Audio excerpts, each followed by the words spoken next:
नमस्कार. BS4च्या official YouTube चॅनलवरती सर्वांचंच मनापासून हार्दिक स्वागत.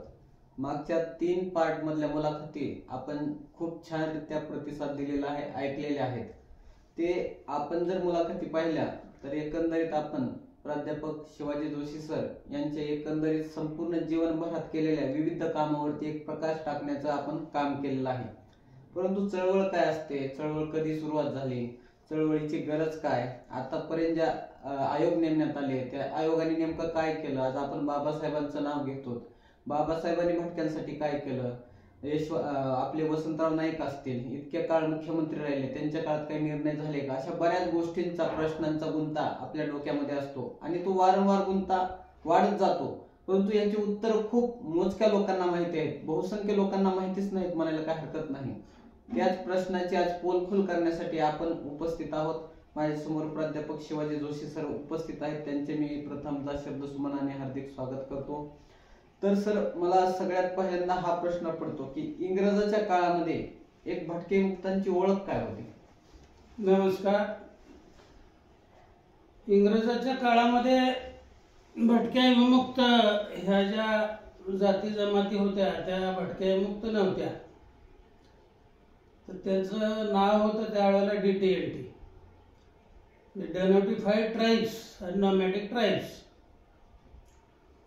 तर विमुक्त ज्या होत्या त्या जातींना डिनोटिफाईड ट्राईब्स म्हणायचे आणि भटक्या ज्या जमाती आहेत त्यांना नॉमॅडिक ट्राईब्स म्हणायचे. तर ह्या दोन्ही ट्राईब्स होत्या, याच्यात जाती कुठल्या नव्हत्या, जमातीच होत्या.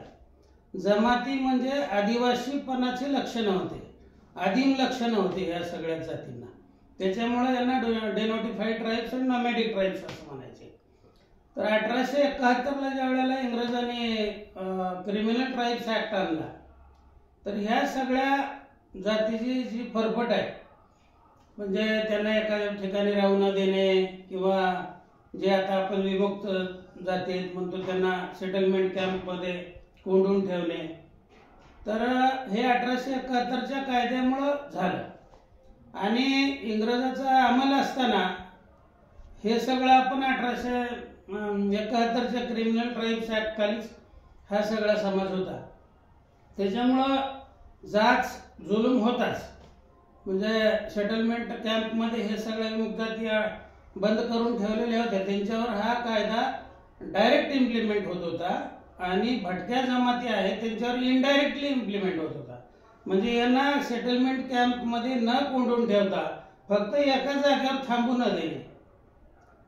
आणि त्याच्यामुळं मग एवढी फरफड झाली की शिक्षण झालं नाही, त्यांना व्यावसायिक कुठं काही व्यवस्थित एका ठिकाणी थांबता आलं नाही. आणि ह्या सगळ्या गोष्टीमुळं मग म्हणजे कुपोषण झालं, म्हणजे अन्नाची मारामार, अशा पद्धतीनं त्यावेळेला मोठ्या प्रमाणामध्ये हे झालं. पण ओळख जी आहे ती ट्राईब्स अशीच होती, भटक्या आणि विमुक्त जातीच्या. 1952ला ज्या वेळेला नेहरूंनी सेटलमेंट कॅम्पच्या तारा तोडल्या आणि त्यांनी सांगितलं की आजपासून तुम्ही विमुक्त आहे, त्याच्यामुळे ते नंतर विमुक्त जाती असं पडलं. पण ते चुकीचं आहे, जाती पडायला नाही पाहिजे होतं, विमुक्त जमातीच म्हणायला पाहिजे होतं. तर इंग्रजाच्या काळातली आपली ओळख म्हणजे DTLT. आणि त्यावेळेला सर्व समाज असा संघटित नव्हता, एकत्र नव्हता. बाकी विमुक्त समाज भटका तर फिरतच होता, पण विमुक्त समाज हा सेटलमेंट कॅम्पमध्ये होता. त्याच्यामुळे ते बाबासाहेबांपर्यंत पोहोचणं किंवा त्या काळामध्ये त्याची संघटना होणं म्हणजे फार अवघड गोष्ट होती. आता मगाशी बोलताना तुम्ही बाबासाहेबांच्या नावाचा उल्लेख केला. एकंदरीत आपण बघतो की सगळ्यात जेवढ्या चळवळी आहेत महाराष्ट्रभरातल्या बहुजनांच्या, सगळ्यांचे आयडॉल हे डॉक्टर बाबासाहेब आंबेडकर आहेत. परंतु कुठंतरी भटक्यांमध्ये एक कुजबुज असते की बाबासाहेबांनी आपल्यासाठी काही केलं नाही किंवा बाबासाहेबांच्या काळात आपल्याला सवलती काही मिळाल्या नाहीत. तर याविषयी तुमचं मत काय? भारतामध्ये लोकशाही अस्तित्वात आणली गेली आणि लोकशाहीच्या दृष्टीनं ज्या वेळेला सगळे प्रयत्न व्हायचे ते सगळे प्रयत्न इंग्रजाच्या काळात झालेले. अनुसूचित जातीची यादी इंग्रजाच्या काळामध्ये तयार झाली, अनुसूचित जमातीची यादी इंग्रजाच्या काळामध्ये झाली. आणि ही यादी तयार करत असताना त्याच्यानंतर इतर मागासवर्गीय जाती जे OBC आहेत त्याची सुद्धा ती यादी त्यावेळेला तयार झाली. पण ती शेड्यूल मध्ये येऊ शकली नाही. शेड्यूल 1 मध्ये अनुसूचित जमाती आल्या, शेड्यूल 2 मध्ये अनुसूचित जाती आल्या, शेड्यूल 1 मध्ये, शेड्यूल 2 मध्ये अनुसूचित जमाती आल्या. तर हे जर शेड्यूल झालं असतं तर हे ओबीसीचं पहिलं शेड्यूल राहिलं असतं. कारण 340 कलमानं ओबीसी साठी 340 कलम आहे, 341 अनुसूचित जातीसाठी आहे आणि 342 अनुसूचित जमातीसाठी आहे. तर हे जे बाबासाहेबांनी त्यावेळेला बाबासाहेबांची अशी इच्छा होती की ह्या ज्या विमुक्त जाती आज आपण म्हणतो तर यांना एससी मध्ये घाला आणि विमुक्त आपल्या भटक्या जमाती ज्या आहेत त्या एसटी मध्ये घाला, असं बाबासाहेबांचे विचार होते आणि त्यांनी बोलून सुद्धा ते दाखवलं होतं. पण त्यावेळेला काय झालं की अनुसूचित जाती जमाती जे आहेत ना त्याचं कायदे आणि म्हणजे ज्या काय क्रायटेरिया होता, इंग्रज कायद्याच्या बाबतीत फार सक्त असायचे. कुठलाही कायदा केल्याशिवाय ते काम करत नव्हते. आणि त्या कायद्याचं इम्प्लिमेंट सुद्धा खूप जबरदस्त असं असायचं, म्हणजे त्याच्यात त्रुटी करत नव्हते ते. आणि आपण पाहतो की सायमन कमिशन असेल तर ते सायमन कमिशनच्या अंतर्गत जे 7 मेंबर होते, सायमन कमिशनच्या अंतर्गत ते 7 मेंबर हे इंग्रजाचे होते. तर अशा ज्या समित्या होत्या त्या समित्यामध्ये बहुतांश इंग्रज राहायचे त्यावेळेला आणि ते इंग्रजांनीच मग सर्वे करायचे, त्याच्यातून त्या याद्या करायच्या. हे इंग्रज अधिकारी जास्त असायचे, त्याच्यामुळे आपलं काय त्याच्यामध्ये चालत नव्हतं. तर त्यावेळेला बाबासाहेबांनी सांगितलं होतं की बाबा एससी एसटी मध्ये या जातींना घालावं लागेल. पण त्यावेळेला एससीचं काय होतं की क्रायटेरिया काय होता की जो समाज गावामध्ये राहतो आणि अस्पृश्य आहे तो त्याचा क्रायटेरिया होता. त्याच्यामुळं ते एससी मध्ये आले. आणि जो समाज गावात राहतच नाही, त्याचा काय गावात संबंध नाही, ते गिरिजन आहेत, म्हणजे पर्वत वगैरे डोंगर दऱ्या खोरे जंगल अशा ठिकाणी राहतात, ते आदिवासी. म्हणजे हे जे 2 शेड्यूल तयार झाले होते तर ह्या 2 शेड्यूल मध्ये क्रायटेरियाच्या दृष्टीनं भटका आणि विमुक्त समाज जो होता तो जंगलातही राहणारा नव्हता आणि अस्पृश्यही नव्हता. त्याच्यामुळं काय झालं की ज्या कमिट्या होत्या त्या कमिट्याने किंवा हा म्हणजे ह्या समाजाविषयी एससीतही मोडणाऱ्या नव्हत्या आणि एसटीतही मोडणाऱ्या नव्हत्या. त्याच्यामुळे हा भटका स्वतंत्र राहिला समाज. आणि मग ह्याच्यासाठी काय करता येईल, मग बाबासाहेबांनी, तुम्ही त्यावेळेची परिस्थिती बघा की ज्या वेळेला एससीचं 341 कलमला गांधीजीची म्हणजे मान्यता होती, जवाहरलाल नेहरूची मान्यता होती, सगळ्यांची जवळपास मान्यता होती. अनुसूचित जमातीचं जे कलम तयार केलं बाबासाहेबांनी त्याला सुद्धा म्हणजे जवळपास सर्वांची सहमती होतीच. पण ज्या वेळेला बाबासाहेबांनी ओबीसी साठी 340 कलमांतर्गत ओबीसीचं कलम तयार केलं तर त्या कलमाला बाबासाहेब म्हणजे सगळ्या ह्या मंडळीचा प्रचंड विरोध होता. त्यावेळेला राजेंद्र प्रसादाकडे ज्या वेळेला गेलं प्रकरण त्यावेळेला तर राजेंद्र प्रसाद म्हणले की बाबा हे काय सगळी म्हणजे ही मिठाई या लोकांना खाऊ घालायसाठी आम्ही स्वातंत्र्य मिळवलंय का, या लोकांची एवढी सोय करायसाठी स्वातंत्र्य मिळवलं का आम्ही? नाही हे चालणार नाही. तुम्ही म्हणाला होतात की अनुसूचित जातींना दिलं पाहिजे, आम्ही ते दिलं. त्याच्यानंतर तुम्ही अनुसूचित जमातीची सुद्धा यादी तयार केली, त्याला सुद्धा आम्ही मान्यता दिली, त्या कलमला मान्यता दिली. ओबीसीच्या बाबतीत आम्ही ते होऊ देणार नाही आणि ओबीसीच्या बाबतीत कुणी ऐकायला तयार नव्हतं. आता झालं कसं की आता एखाद्या जागेची जशी रजिस्ट्री होते तसं 341 कलम मध्ये ते एससीचा शेड्यूल तयार झालं आणि त्यांना समजा त्याची रजिस्ट्री करून दिली आणि ताबा देऊन टाकला. तसंच अनुसूचित जमातीचं जे 342 कलम होतं त्याच्यामध्ये सुद्धा एखाद्या जागेची रजिस्ट्री झाली आणि त्यांना ताबा देऊन टाकला.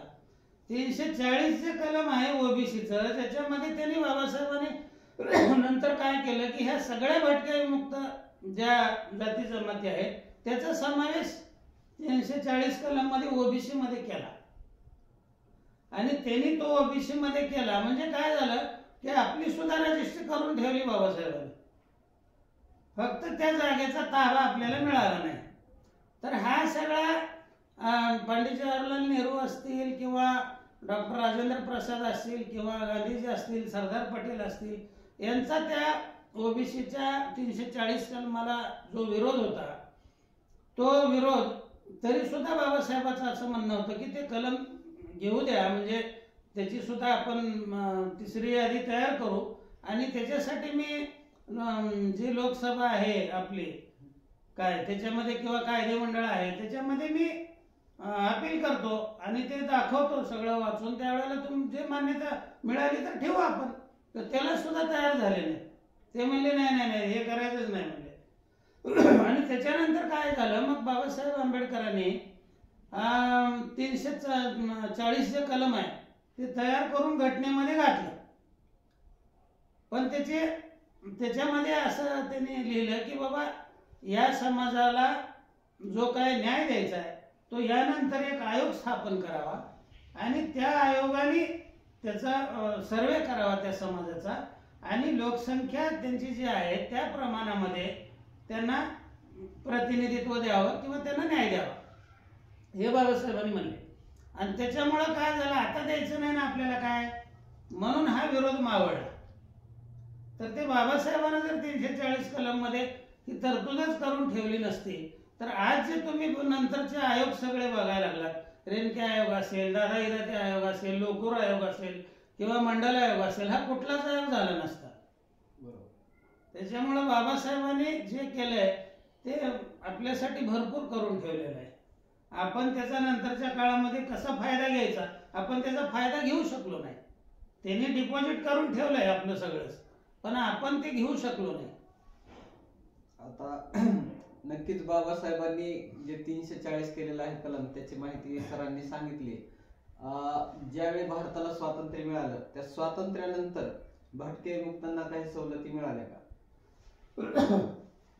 आता स्वातंत्र्यपूर्वीचा काळ म्हणजे हा 340 जे कलम आहे ते सगळं घटनेमध्ये आलं. ते स्वातंत्र्य म्हणजे आपलं 1952 प्रजासत्ताक झाला आणि 1947 ज्यावेळेस देश स्वतंत्र झाला त्यावेळेस 1949 मध्ये जो क्रिमिनल ट्राईब्स ऍक्ट होता 1871चा, तो क्रिमिनल ट्राईब्स ऍक्ट रद्द झाला. पण तो क्रिमिनल ट्राईब्स ऍक्ट जरी रद्द झाला तरी ते सेटलमेंट कॅम्पच्या तारा तशाच होते 1952 पर्यंत. मग 1952ला त्यांच्या लक्षात आणून दिले की बा देश स्वतंत्र झालाय पण अजूनही तारामध्ये विमुक्ताचे भटक्या विमुक्ताचे लोक आहेत आणि त्यांना मुक्त केलं पाहिजे. आणि त्याच्यानंतर मग पंडित जवाहरलाल नेहरू सोलापूरला आले आणि सेटलमेंट कॅम्पचे त्यांनी तारा तोडल्या आणि आजपासून तुम्ही विमुक्त आहेत म्हणले. आणि मग तेव्हापासून हे डेनोटिफाईड ट्राईब्स जे आहेत ते भटक्या विमुक्त जातीमध्ये आला. तर हा इतिहास झाला त्याचा. त्याच्यानंतर मग 1952 मध्ये या सगळ्या जाती जमातीची अवस्था आणि परिस्थिती बघून त्यावेळेचे नेते वगैरे जे होते त्यांना सगळ्यांना त्यांनी सांगितलं होतं काँग्रेसच्या नेत्यांना की बाबा यांना आपल्याला न्याय द्यावा लागेल. या भटक्या विमुक्त जाती जमाती आहेत या वंचित राहिलेले आहेत आणि अत्यंत दबलेले जाते. 1871च्या क्रिमिनल ट्राईब्स ऍक्ट मध्ये हे जगलेले आहेत, म्हणजे माणसाचं जगणं सुद्धा यांच्या नशिबी नव्हतं. हे जनावरांसारखे जगलेत लोक आतापर्यंत. त्याच्यामुळे त्याला आपण न्याय दिला पाहिजे आणि त्यावेळेला नेहरूंनी खूप त्याला चांगला रिस्पॉन्स दिला. आणि त्याच्यानंतर मग त्यांनी सांगितलं की बाबा ठीक आहे तुम्ही यांना अनुसूचित जाती जमातीमध्ये त्यांचा समावेश करा. तर अनुसूचित जमातीमध्ये समावेश करावा असा आग्रह जास्त होता. तर अनुसूचित जमातीमध्ये त्यांना आणण्यासाठी तुम्ही प्रस्ताव महाराष्ट्र सरकारनं पाठवा आणि त्याला मान्यता देऊ. तर असं नेहरूंनी सांगितल्यामुळं त्याच्यावरचं मग ते वेगवेगळे आयोग, वेगवेगळ्या कमिट्या, वेगवेगळ्या बैठका हे सुरू झालं. आणि साधारणपणे यशवंतराव चव्हाण मुख्यमंत्री असताना 60-61च्या दरम्यान त्यांनी ह्या सगळ्याचा सर्वे करून तो प्रस्ताव दिल्लीला पाठवायचा होता. पण त्यांच्या असं लक्षात आलं की बाबा ह्या लोकांना जर घटनात्मक संरक्षण आपण SC-ST मध्ये जर दिलं तर यांना ज्या काय राजकीय सवलती द्याव्या लागतील आणि राजकीय सवलती दिल्यामुळं 2 खासदाराच्या जागा कमी होतील आणि 2 जागा कमी झाल्या खासदाराच्या तर मग आपल्या ओपन मध्ये आपल्याला उभं राहण्यासाठी जागा कमी होती. वास्तविक हा अधिकार होता भटक्या विमुक्ताचा, तो त्यांना मिळाला पाहिजे. त्यांची 2 प्रतिनिधी लोकसभेमध्ये आले पाहिजेत, ही भूमिका यशवंतराव चव्हाण यांनी घेणं अपेक्षित होतं. पण त्यांनी ती घेतली नाही आणि त्यांनी म्हणजे त्यावेळेला खूप मोठा अन्याय केला भटक्या आणि विमुक्त जाती जमातीवर. आणि त्याच्यामुळे त्या 2 जागा राजकीय आपण जर यांना संरक्षण दिलं किंवा राजकीय सवलती जर दिल्या तर 2 खासदाराच्या जागा कमी होतील. म्हणून त्यांनी त्यावेळेला असा विचार केला की आपापल्या राज्यामधूनच आपण यांना शैक्षणिक शिक्षणासाठी आणि नोकरीमध्ये सवलती देऊ. यांना नोकरीमध्ये आणि ह्याच्यात सवलती दिल्या तर मग त्यांचा विकास होईल. काय करायचे त्यांना राजकीय सवलती? म्हणजे हा एवढा समाज प्रगल्भ नाही किंवा लोकसभेमध्ये जाऊन आपले प्रश्न मांडेल वगैरे, असं त्यांनी त्यावेळेला त्यांची संकल्पना होती. आणि त्याच्यामुळं मग त्यांनी महाराष्ट्रापुरतं व्हिजएनटी असं रिझर्वेशन तयार केलं भटक्या आणि विमुक्त जातीचं, आणि त्याला 4% राखीव जागा दिल्या. एकंदरीत आपण पाहतोय की कशा प्रकारे अन्याय भटक्या विमुक्तावरती झाला. परंतु यशवंतराव चव्हाणानंतर मला वाटतं वसंतराव नाईक हे बंजारा समाजामधून विमुक्ताचे नेते म्हणून आज आपण त्यांच्याकडे पाहतो. सर्वाधिक काळ ते मुख्यमंत्री राहिले. तर वसंतराव नाईक यांच्या काळामध्ये काही भटक्या विमुक्ताचे प्रश्न सुटले का? त्यांनी काही केलं? वसंतराव नाईक हे साधारणपणे 11 वर्ष 2.5 महिने या महाराष्ट्राचे मुख्यमंत्री होते. म्हणजे सर्वाधिक काळ महाराष्ट्राचे मुख्यमंत्री वसंतराव नाईक होते. त्या काळची परिस्थिती अशी होती की स्वातंत्र्य नुकतंच मिळालेलं होतं आणि स्वातंत्र्य नुकतंच मिळालेलं असल्यामुळं तो स्वातंत्र्यानं भारावलेला काळ होता. म्हणजे खऱ्याला खरं म्हणायचं आणि खोट्याला खोटं म्हणायची अशीच परिस्थिती होती. म्हणजे आजची परिस्थिती आहे ना, काही मागासवर्गात एसटी टाकायचं, प्रत्येक ओपन मधला समाज आम्हाला टाका म्हणतो आज. पण त्यावेळेला तशी परिस्थिती नव्हती. त्यावेळेला कसं होतं की बाबा हे मागासवर्ग आहेत, तेच मागासवर्ग आहेत, आम्ही नाही, त्यांचा हक्क आहे त्यांना द्या, अशी परिस्थिती होती. आणि 1975 पर्यंत ही परिस्थिती होती. 1975च्या नंतर ही जातीयवादी परिस्थिती निर्माण झाली. आम्हाला पाहिजे, आम्हाला पाहिजे. मग आपल्या मागासवर्गाच्या ताटात सुद्धा ओपन लोक खाऊ लागले आणि मग मागासवर्गावर कसा अन्याय करायचा, हे जास्तीत जास्त अन्याय 1975च्या नंतर सुरू झाला. कारण आपण बघा की पहिल्यांदा यशवंतराव चव्हाण मुख्यमंत्री होते महाराष्ट्राची निर्मिती झाल्यानंतर 1960ला, आणि त्यांच्यानंतर मग दुसरे मुख्यमंत्री होते ते सुद्धा कन्नमवार होते. मारुतीराव कन्नमवार आपल्या बेलदार समाजाचेच होते, भटक्या समाजाचे. त्याच्यानंतर जे मुख्यमंत्री झाले ते वसंतराव नाईकच होते. आणि वसंतराव नाईक साहेबांनी 11 वर्ष या महाराष्ट्राचं मुख्यमंत्रीपद भूषवलं. म्हणजे तेवढा दीर्घ काळ कुणालाच मिळालेला नाही आतापर्यंतच्या कारकिर्दीमध्ये. आणि त्याच्यानंतर आपण बघतो की 75च्या नंतर सुधाकरराव नाईक मुख्यमंत्री झाले, त्याच्यानंतर अंतुले मुख्यमंत्री झाले. म्हणजे हे अल्पसंख्याकांची माणसं होते. पण हे 1-2 वर्षाच्या पुढे ह्यांचे सरकार टिकू शकले नाही. कारण 75च्या नंतर हे जातीयवादी कार्यक्रम सुरू झाला सगळा. माझ्या जातीचं असलं पाहिजे, सवर्णाचंच असलं पाहिजे, आम्ही मोठे आमचंच असलं पाहिजे, अशा पद्धतीचा जो कार्यक्रम आहे तो 75च्या नंतर सुरू झाला. त्याच्यामुळं ह्याच्यात जे काही समजा आपल्याला न्याय मिळायची परिस्थिती होती ती 1975च्या अगोदरच होती. आणि वसंतराव नाईक साहेबांच्या लक्षात आलं होतं की बाबा असं असं हे जे रिझर्वेशन भटक्या विमुक्ताचं तयार केलेलं आहे महाराष्ट्रापुरतं ते चुकीचं आहे. आणि आपल्याला विधानसभेमध्ये लोकसभेमध्ये आपला प्रतिनिधीच नसेल भटक्या विमुक्ताचा तर न्याय कसा मिळायचा. त्याच्यामुळे परत वसंतराव नाईक साहेबांनी दिल्लीला जाऊन प्रयत्न केले की ह्या जाती जमातींना कसं एसटी मध्ये घालता येईल. आणि वसंतराव नाईक साहेबांचा सुरुवातीपासूनचा आग्रह होता की ह्या सर्व भटक्या आणि विमुक्त जमाती, या भटक्या आणि जमाती आणि विमुक्त जाती ह्या सर्वच शेड्यूल ट्राईब मध्ये गेल्या पाहिजे, अनुसूचित जमातीमध्ये गेल्या पाहिजे, अनुसूचित जातीमध्ये नाही, अशी त्यांची भूमिका होती. आणि ती भूमिका घेऊन त्यांनी दिल्लीला गेले. पण दिल्लीला कसं होतं की दिल्लीला गेल्यानंतर यशवंतराव चव्हाण ज्या वेळेला मुख्यमंत्री होते त्यावेळेला ते डायरेक्ट नेहरूंना भेटू शकत होते. पण वसंतराव नाईक हे मुख्यमंत्री झाले त्यावेळेला त्यांना यशवंतराव चव्हाणाच्या मार्फत जावं लागायचं, कारण ते ज्येष्ठ ते होते. आणि मग काय होतं की यशवंतराव चव्हाणांनीच ह्या 2 खासदारकीच्या जागा कमी होऊ नये म्हणून महाराष्ट्रापुरतं व्हिजएनटीचं रिझर्वेशन दिलं होतं आणि त्याच्यामुळे ते तयार झाले नाही त्याला. वसंतराव नाईक साहेबांनी त्यांना बऱ्याच गोष्टी समजून सांगितल्या की यांना न्याय मिळायला पाहिजे, पण त्यांनी म्हणले आपण दिला ना न्याय. त्यांना नोकरीमध्ये आणि शिक्षणामध्ये आपण रिझर्वेशन दिलेलं आहे, त्याच्यामुळे आता राजकीय रिझर्वेशनची काही आवश्यकता नाही, आपण नंतर बघू. आणि वसंतराव नाईक साहेबांनी जास्तच फोर्स आग्रह केल्यानंतर यशवंतराव चव्हाण असं म्हणाले की बाबा मग ठीक आहे, हे लोकसभा ठरवत असते, बघा हे किती खासदार त्याला पाठिंबा देतात. म्हणजे हे असं बोलल्यामुळं, म्हणजे डायरेक्ट खासदाराकडे वोट केल्यामुळं त्यांचा नाविलाज झाला वसंतराव नाईक साहेबाचा. आणि त्यांच्या लक्षात आलं की हे यशवंतराव चव्हाणांना हे होऊ द्यायचं नाही. बरोबर.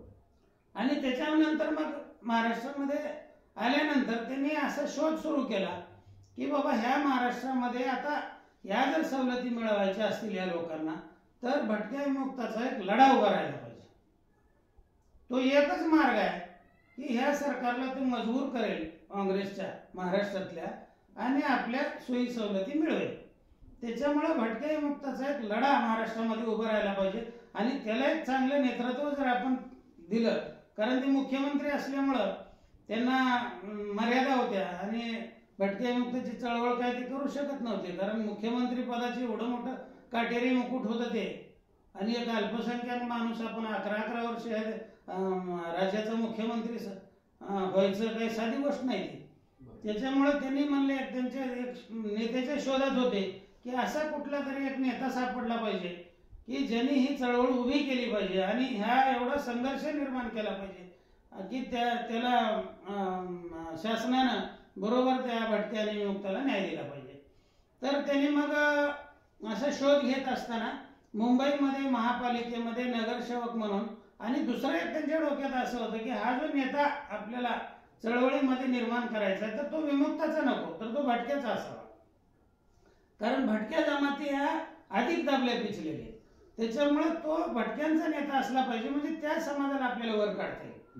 तर ही त्यांची भूमिका होती आणि त्या भूमिकेला अनुसरून त्यांनी तो शोध सुरू केल्यानंतर त्यांच्या असं लक्षात आलं की मुंबईच्या महानगरपालिकेमध्ये एक अभ्यासू, भयंकर अभ्यासू असा, एकदम वेल एज्युकेटेड आणि ज्याचं सर्व भाषेवर प्रभुत्व आहे आणि मुंबईचं सभागृह जो याचं महानगरपालिकेचा हा माणूस दणानून सोडतोय, असे दौलतराव भोसले त्यांच्या डोळ्यासमोर नजरेसमोर आले. आणि वसंतराव नाईक साहेबांनी नंतर दौलतराव भोसलेंना बोलावून घेऊन त्यांना हे सगळी संकल्पना समजून सांगितली की बाबा तुम्ही भटक्या विमुक्ताचं नेतृत्व करा आणि भटक्या विमुक्ताचं नेतृत्व करा, एक राज्यव्यापी आंदोलन सुरू करा आणि त्या आंदोलनाला सरकारला प्रत्युत्तर द्यावं लागेल, सरकारला नमावं लागेल आणि भटक्या विमुक्ताचे अधिकार भटक्या विमुक्ताला मिळतील. अशा पद्धतीने वसंतराव नाईकांनी हे चळवळ निर्माण केली. चळवळीचे खरे जनक वसंतराव नाईक आहेत म्हणलं तरी म्हणजे वावगं होणार नाही.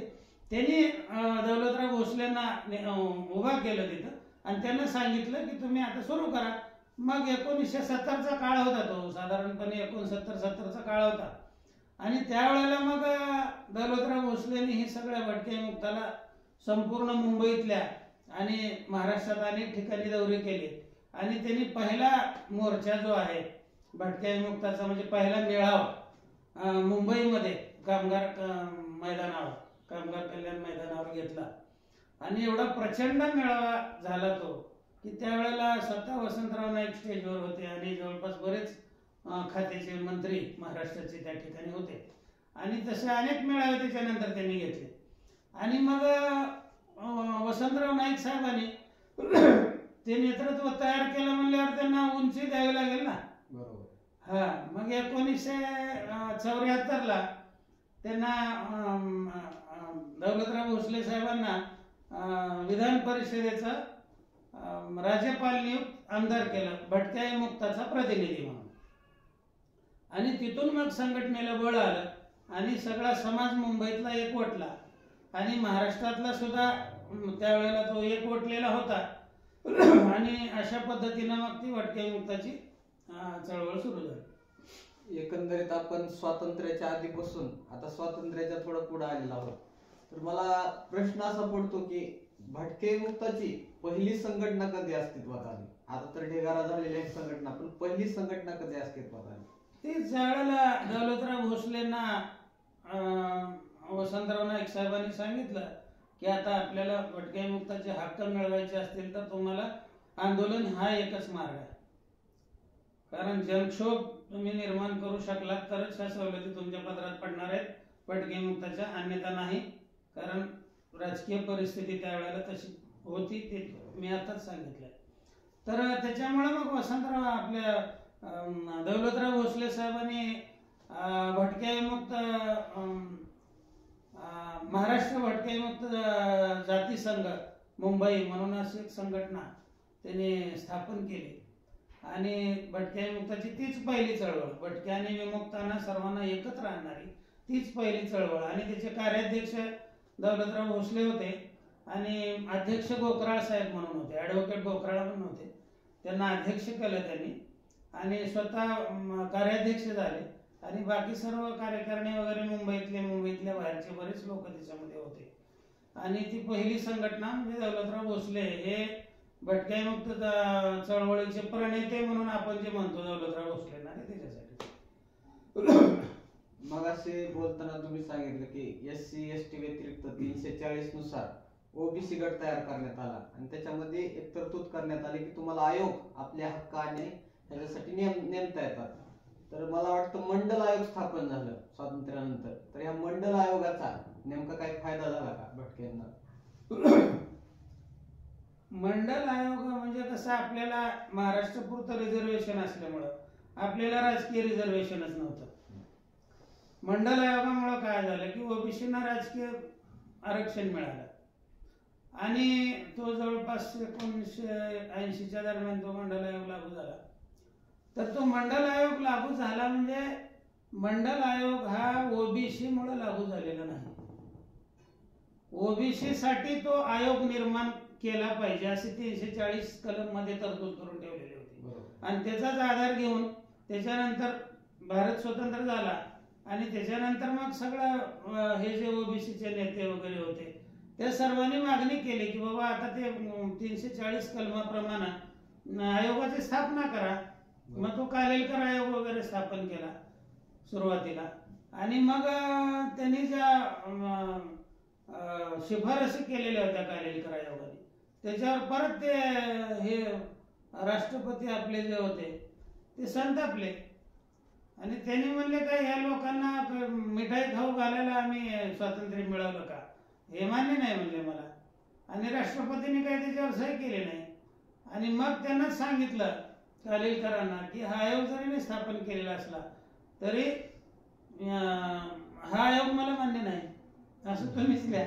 त्यांच्याकडून लिहून घेतलं तसं, मीच अध्यक्ष असलो तरी ह्या शिफारशी मला मान्य नाही. आणि मग तो तसा आयोग बारगळला. मग त्याच्यानंतर मग जनता सरकार आलं आणि जनता सरकार आल्यानंतर मोरारजी देसाईंनी निवडणुकीमध्ये त्यांच्या निवडणूक जाहीरनामा होता जनता दलाचा, त्याच्यामध्ये हे सांगितलं होतं की बाबा आम्ही सत्तेवर आलो की ओबीसीचा जो 340 कलमानुसार बाबासाहेबांनी जी तरतूद केलेली आहे त्याच्यानुसार आम्ही ओबीसीच्या विकासासाठी आयोग तयार करू, हे त्यांनी निवडणूक जाहीरनाम्यामध्ये जाहीर केलं होतं. आणि जनता दलाचं सरकार आलं. मग जनता दलाचं सरकार आल्यानंतर मग सगळे विरोधी जे खासदार होते त्यांच्या हे म्हणले की बाबा तुम्ही असं म्हणाला होतात, मग तो आयोग निर्माण करा. हा मग किंवा मग त्या कालेलकर आयोगाच्या शिफारशी लागू करा. मग मोरारजी देसाईने थोडा वेळ घालवण्यासाठी त्यांनी म्हणले व आता हा आयोग फार जुना झालेला आहे आणि आपण नवीन आयोग निर्माण करू आणि BP मंडलच्या अध्यक्षतेखाली तो मंडल आयोग तयार केला. आणि मंडल आयोगाने लगेच शिफारशी त्यांच्या 1 वर्षाच्या आत मंडल आयोगाने शिफारशी केल्या. एवढ्या मोठ्या जाती 6000 जाती ओबीसीच्या आणि त्या सगळ्या ओबीसीच्या जातीचा अभ्यास करून 1 वर्षाच्या आत मंडल साहेबांनी त्या शिफारशी लागू केल्या, म्हणजे शिफारशी मांडल्या सरकारकडे, म्हणजे आपला आयोग 1 वर्षाच्या आत सादर केला. आणि तो मंडल आयोग सादर केल्यानंतर त्या मंडल आयोगाचं मग आता लागू करायचं मंडल आयोग सरकारचं काही धाडस होईना लागू करायला. आणि तसंच असतं ते, कुठलंही सरकार कुठली गोष्ट लवकर लागू करत नाही. तर त्याच्यामुळे तो आयोग काही त्यांनी लागू केला नव्हता. मग त्यावेळेला कांशीरामजीचं जे राजकारण होतं, आपले बामशेपचे सुप्रीमो किंवा BSPचे जे प्रमुख होते कांशीरामजी, तर त्यांचं सगळं राजकारण ओबीसीवर होतं. त्यांनी सर्व ओबीसी 85% जाऊन ज्या जाती आहेत त्या जाती जमाती त्याच्यावर त्यांचं राजकारण होतं. आणि त्याच्यामुळे त्यांनी काय केलं की ह्या मंडल आयोगाच्या शिफारसी लागू कराव्या म्हणून 3000 किलोमीटरची सायकल रॅली केली. आणि जवळपास 340 आंदोलन केले त्यांनी का हा मंडल आयोग ओबीसीना लागू झाला पाहिजे. आणि ओबीसीला कळलं नाही मंडल आयोग कुणासाठी. ओबीसी म्हणाले की ते मंडल आयोग हा दलित समाजासाठी आहे आणि ओबीसी त्याचा विरोध करायला लागले. आणि ओबीसीला तो मंडल आयोग लागू झाला पाहिजे म्हणून कांशीरामजी आणि महाराष्ट्रात दलित पॅंथर असेल या मागासवर्गीय सगळ्या संघटना तुटून पडल्या की ओबीसीचा मंडल आयोग लागू करा. आणि ओबीसीची माणसं त्याला विरोध करायला लागले. किती दुर्दैव आहे बघा. म्हणजे मंडल आयोग जो लागू झाला तो ओबीसी मुळे लागू झालेला नाही, तर हा दलित चळवळीमुळं आणि सगळ्यात महत्वाचं म्हणजे कांशीरामजीमुळे हा आयोग लागू झालेला आहे. तर त्यांचे उपकार आहेत ते मंडल आयोग लागू होण्यासाठी. एवढं मोठं आंदोलन त्यांनी उभं केलं. आणि शेवटी पंतप्रधान जे होते राजासाहेब VP सिंग त्यांनी ते जाहीर केला. आणि आयोग जाहीर केल्याबरोबर BJPने त्यांचा पाठिंबा काढून घेतला आणि ते सरकार पाडलं. तर आता त्याचा आपल्या चर्चेशी काही देणं घेणं नाही. पण हा मंडल आयोग हा कांशीरामजीमुळं आणि दलित चळवळीमुळे लाट्या काट्या खाल्ल्या, ते जेलमध्ये गेले, त्या लोकांना भरपूर त्रास झाला आणि मंडल आयोग ओबीसीना लागू झाला. तर ह्या मंडल आयोगामध्ये आपल्याला राजकीय आरक्षण म्हणून आता जिथं काय तसं पाहिलं तर मंडल आयोग 10% सुद्धा लागू झालेला नाही. मंडल आयोग जेव्हा लागू केला त्यावेळेस अनेक लोक सुप्रीम कोर्टामध्ये गेले आणि अनेक लोकांनी अनेक कुरापती काढून तो आयोग कसा लागू होणार नाही आणि ह्या लोकांना कशा सवलती मिळणार नाही. तर ही जी मानसिकता आहे, मनोवादी मानसिकता जी आहे आपल्या देशामध्ये की मागासवर्गीयांना त्यांचे अधिकारच मिळू द्यायचे नाही आणि जरी मिळाले तर ते दुसऱ्या मार्गाने आपण खायचे, अशा पद्धतीचा जो कार्यक्रम आहे तो त्यांनी त्यावेळेला केला. आणि मंडल आयोग लागू केल्याबरोबर अनेक केसेस सुप्रीम कोर्टामध्ये झाल्या आणि फार कमी म्हणजे 10% मंडल आयोग लागू झाला असेल. कारण समान संधीची समानता ही जी होती ती मिळालीच नाही ना.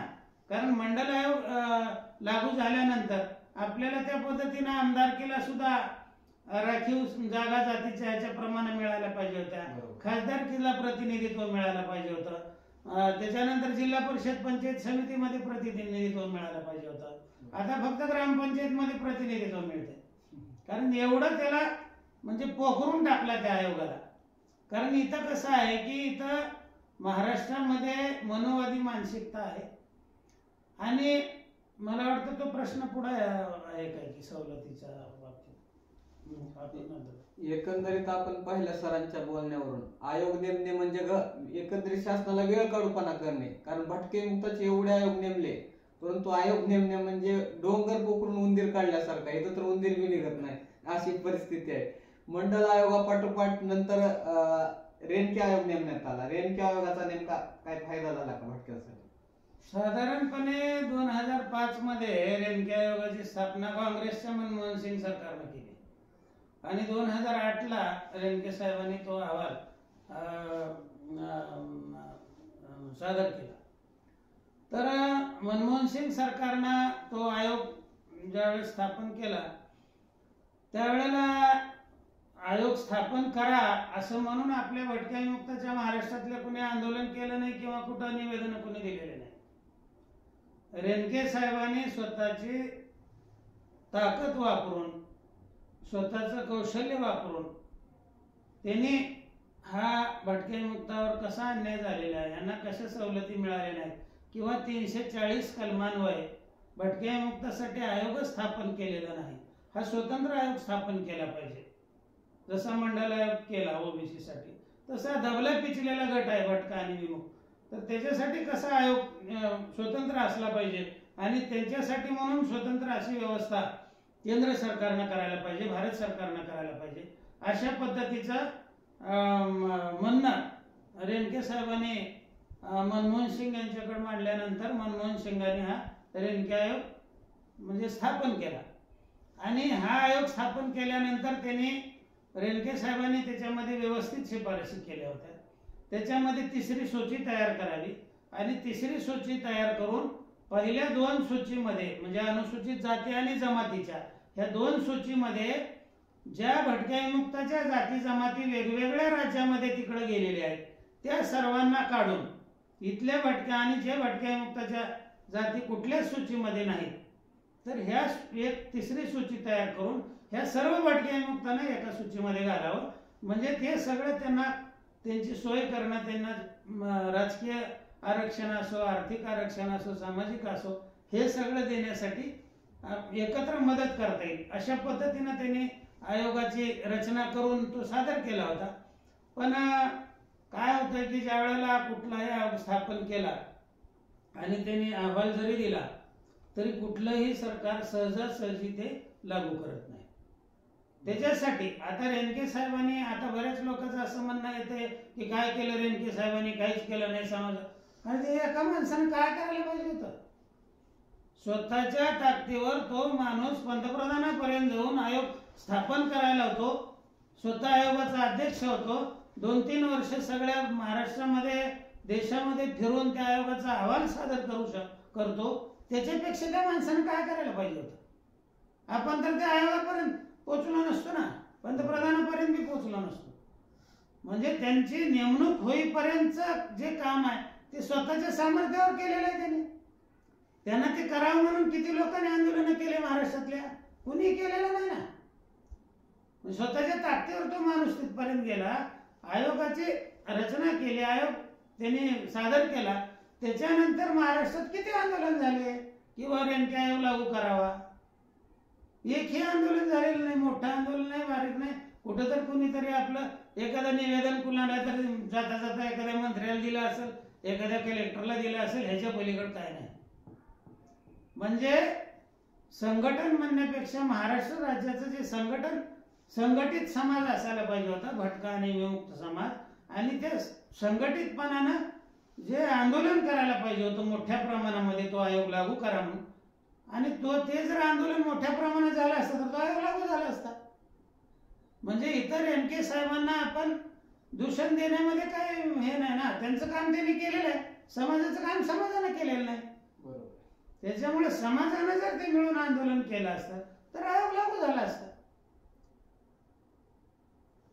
हा, एकंदरीत आपण याला एक गोष्ट लक्षात घेतली पाहिजे. सरांनी जसं सांगितलं की एखादा आयोग नेमला जातो, तो आयोग आपला सादर केला जातो गव्हर्नमेंटच्या पुढे, पण लागू होत नाही.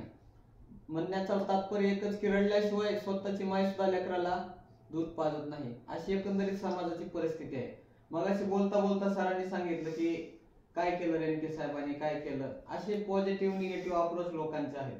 तसंच दुसरा एक आयोग इदाते आयोग, त्याविषयी पण खूप लोकांचे वेगवेगळे अप्रोच आहेत, पॉझिटिव्ह निगेटिव्ह. बरेच जण म्हणतात काय केलं नाही, काय तरतुदी वेगळी केलं नाही आयोगाचं व्यवस्थित. तर तुम्हाला इदाते आयोगाविषयी काय वाटतं? साधारणपणे इदाते आयोगाची स्थापना आहे मला वाटतं 2015 मध्ये झाली.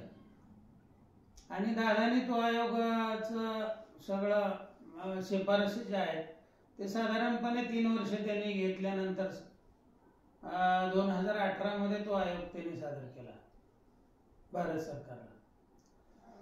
तर आता इदात्यांच्या बाबतीमध्ये परिस्थिती वेगळी होती. ज्यावेळेस बीजेपीचं सरकार केंद्रामध्ये आलं आणि इदाते हे पूर्वीपासून RSSचं काम करत होते.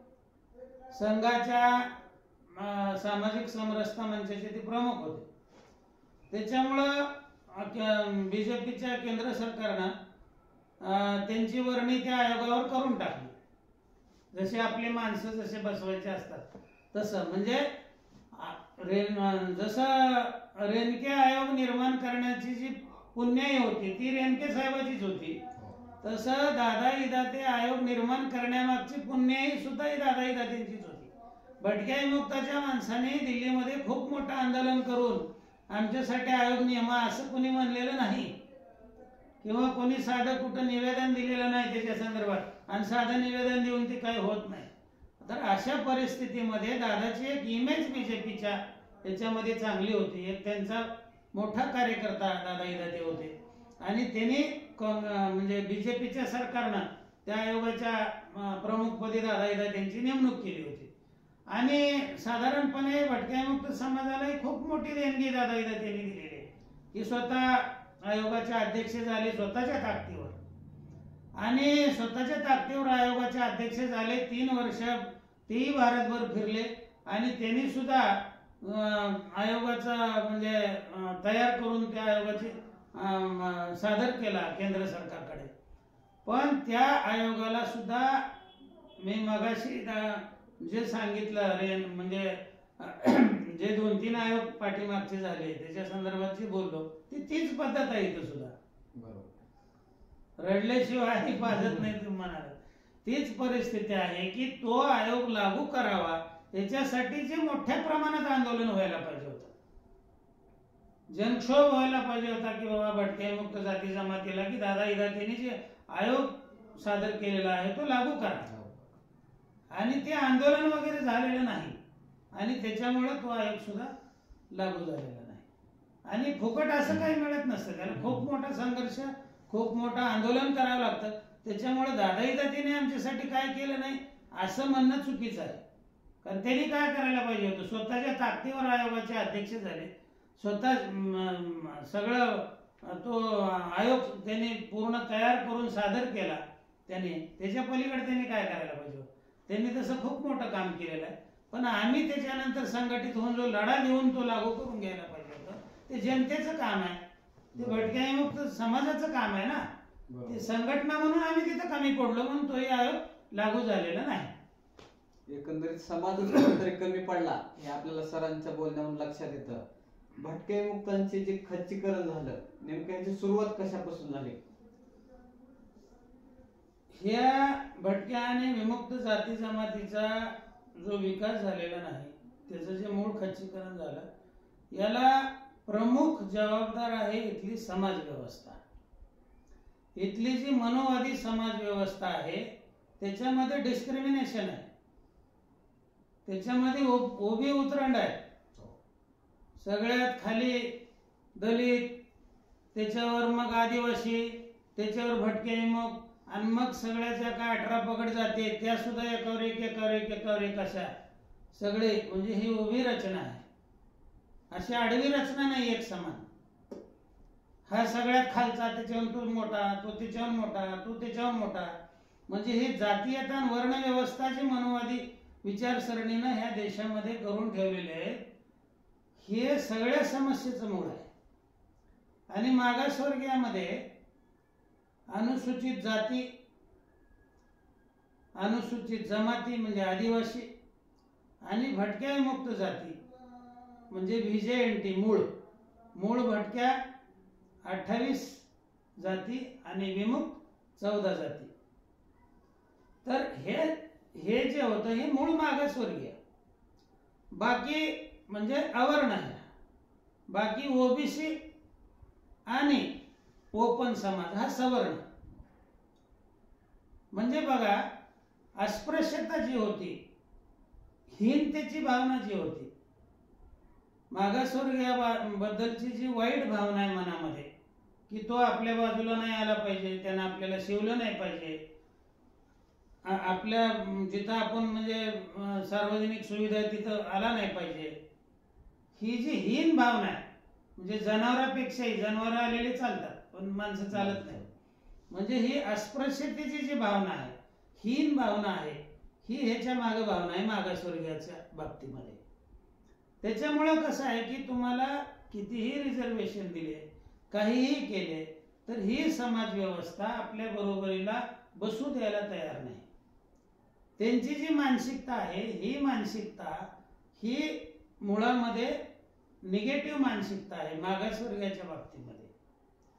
त्याच्यामुळं आता तुम्ही बघा, रिझर्वेशन मध्ये SBC असेल, OBC असेल, तर ह्याच्यामध्ये काय होतं की ती पटापट त्या लोकांना नोकऱ्या दिल्या जातात, त्यांच्या पूर्ण जागा भरल्या जातात. बरोबर. कारण त्याच्याबद्दल सवर्ण समाजामध्ये कलुषित भावना नाही.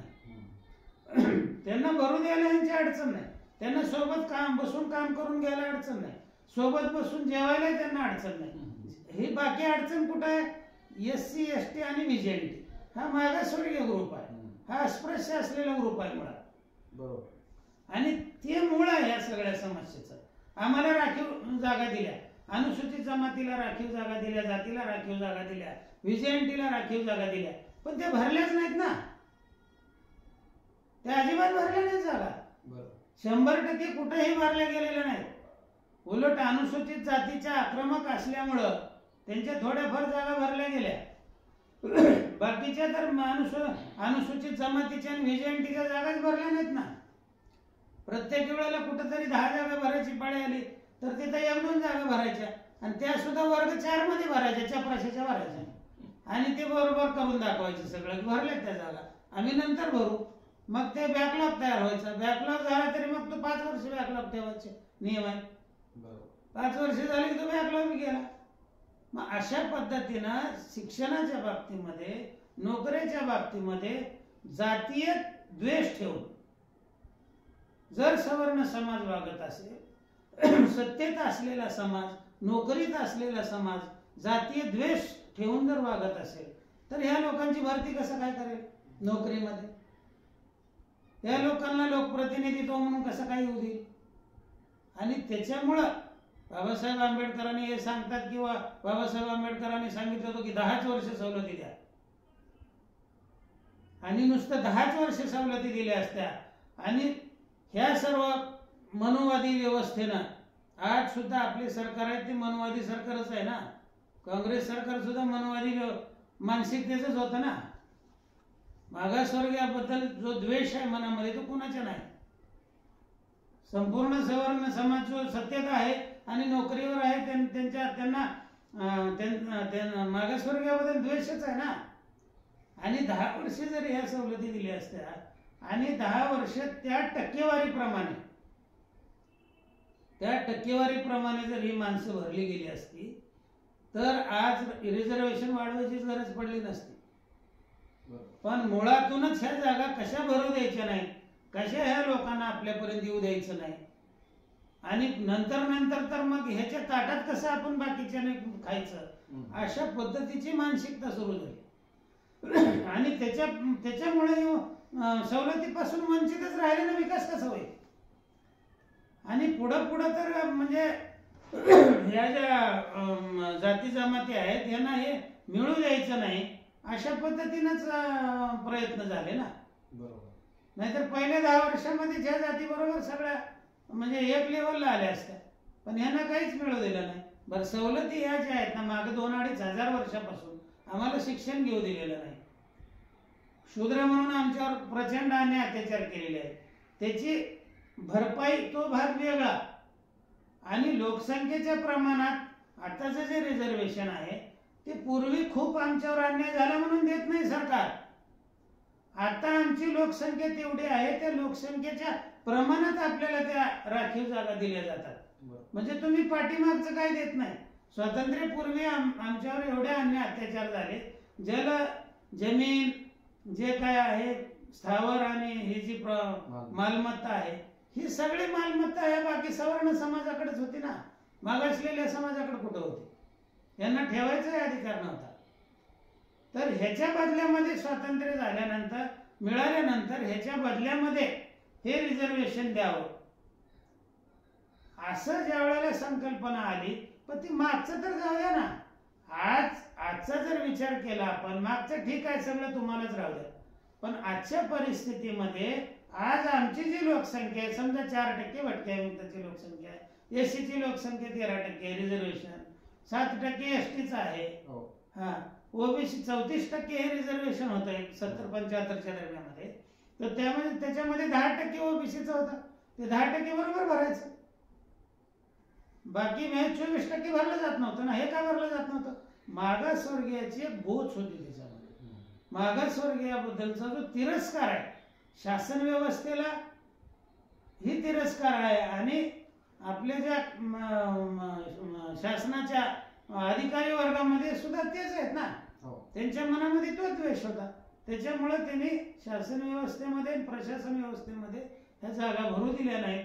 शिक्षणामध्ये तसाच अन्याय केला, नोकऱ्यात तसाच अन्याय केला, प्रतिनिधित्वामध्ये तसाच अन्याय केला. आणि ज्या वेळेला लोकसंख्येच्या प्रमाणात तुम्ही बघा की ज्या वेळेला बजेट ठेवलं जातं तर आमची लोकसंख्या रिझर्वेशन किती, 34% रिझर्वेशन आमचं. म्हणजे साधारणपणे भारताच्या महाराष्ट्राच्या 25% मागासवर्गीयाची लोकसंख्या, 24%. आदिवासी 10%, आपलं ओबीसी जर 10% तुम्ही कमी केला तर SC ST NT 24% लोकसंख्या ना. म्हणजे 25% आमची लोकसंख्या असताना अर्थसंकल्पामध्ये आमच्यावर फक्त 1% तरतूद होते. कधी कधी अर्थसंकल्पात 0.5% सुद्धा नसते, कधी कधी 2%, 3% तरतूद होते. आणि ही झालेली तरतूद सुद्धा त्याच्यानंतर खर्च होत नाही, ती सरेंडर केली जाते. म्हणजे एवढा अन्याय आहे की तुम्ही तरतूद करता, 25% तरतूद करायला पाहिजे पूर्ण आर्थिकेच्या, तर तुम्ही ती 1% करता. आणि 1% सुद्धा तरतूद तुम्ही जी केलेली आहे ती खर्च करत नाही, ती सुद्धा सरेंडर करता. हे असंच रेकॉर्ड आहे सगळं, बाय रेकॉर्ड बोलतोय मी, म्हणजे अंदाजे नाही बोलत काहीच. तर एवढा मोठा प्रचंड अन्याय आहे. म्हणजे जाणून बुजून ती रक्कम सरेंडर करायची, खर्चच करायची नाही. तर हा एवढा प्रचंड अन्याय, हे फक्त तुम्ही मागासलेले आहात आणि तुम्ही आमच्या बरोबर कधीच येऊ शकत नाही आणि यायचं नाही. असाच लढा पिढ्यानपिढ्या मागच्या 2,500 वर्षापासून चालू आहे, तो आजही तसाच चालू आहे. कायदे जरी कागदावर दिसत असले, संविधान जरी अस्तित्वात आलेलं तुम्हाला दिसत असलं, तरी त्या संविधानाला बायकॉट कसं करायचं, कसं त्याला खाजगीकरण करायचं. मग खाजगीकरण केलं म्हणजे त्याला संविधान लागू नाही करायचं काय कारण आहे. एखादा खाजगी कारखाना असेल, त्याला तुम्ही देशाची जमीन देता, देशाचं पाणी देता, त्याला सेल टॅक्स मध्ये सवलती देता, सगळं तुम्ही सवलती देता, कारखाना देशातलाच आहे, मग रिझर्वेशन द्यायला काय प्रॉब्लेम आहे. खाजगीमध्ये सुद्धा रिझर्वेशन द्यायला काय प्रॉब्लेम आहे. आम्ही गप्प बसतो, आम्ही काहीच बोलत नाही त्याच्यावर, ते चालूच आहे त्यांचं. खाजगी सगळं जास्तीत जास्त खाजगीकरण करायचं. कशासाठी खाजगीकरण करायचं, त्यांना फॅसिलिटी द्यायसाठी म्हणून खाजगीकरण नाही, आमच्या सवलती कशा टाळता येतील ह्याच्यासाठी खाजगीकरण. आणि हे समाजाला कधी कळायचं. तर हे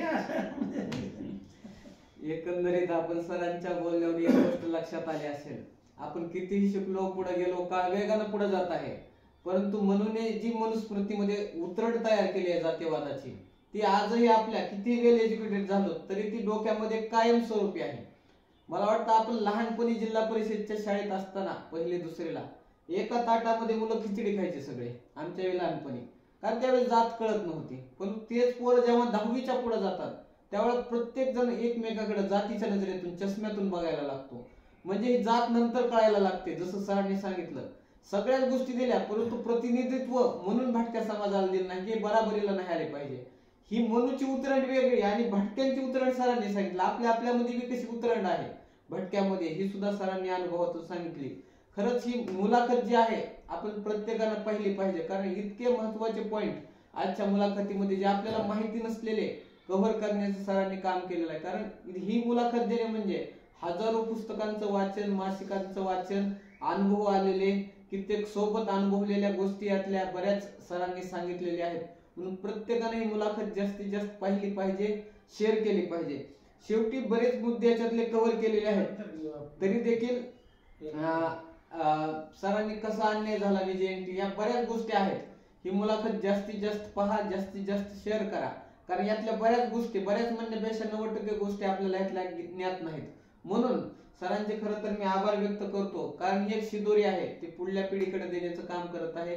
आपण देखील ही मुलाखत पाहून जास्तीत जास्त शेअर करावी अशी मी सगळ्यांना आग्रहाची विनंती करतो. आणि सरांचे देखील आभार व्यक्त करतो की मुलाखतीला त्यांनी वेळ देऊन खूप छान पद्धतीने आज माहिती देण्याचं काम केलं.